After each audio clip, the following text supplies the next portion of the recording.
அனைவருக்கும் வணக்கம். அறிவோம் ஆன்மீகம். லலிதா சகஸ்ரநாமத்தின் தொடர்ச்சி. இப்பொழுது அடுத்த சில வரிகளை பார்க்கலாம்.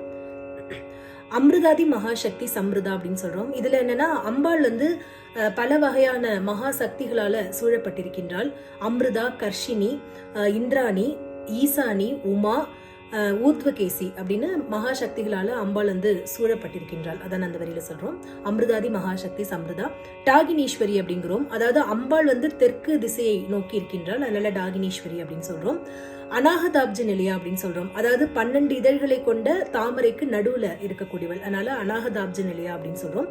ஷியாமாபா அப்படின்னு சொல்றோம். அதாவது அம்பாளோட நிறத்தை சொல்றாங்க, பச்சையும் சிவப்பும் கலந்த வர்ணத்தில் இருக்கிறதுனால ஷியாமாபா அப்படின்னு சொல்றோம். வதனத்வயா அப்படின்னு சொல்றோம். அதாவது 2 வகையான முகங்களை கொண்டவள், அதனால வதனத்வயா அப்படின்னு சொல்றோம். தம்ஷ்ரோஜ்வலா அப்படிங்கிறோம். அதாவது அம்பாளோட பற்கள் வெளியில அப்படியே இதுவா தெரியுமா, அம்பாள் சிரிக்கும் பொழுது அந்த பல் அப்படியே ஜொலிக்குமா, அதனால தம்ஷ்ரோஜ்வலா அப்படின்னு சொல்றோம்.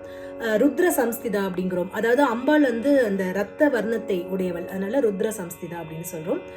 மீண்டும் நாளை மற்ற வரிகளுடன் உங்களை சந்திக்கின்றேன். நன்றி, வணக்கம்.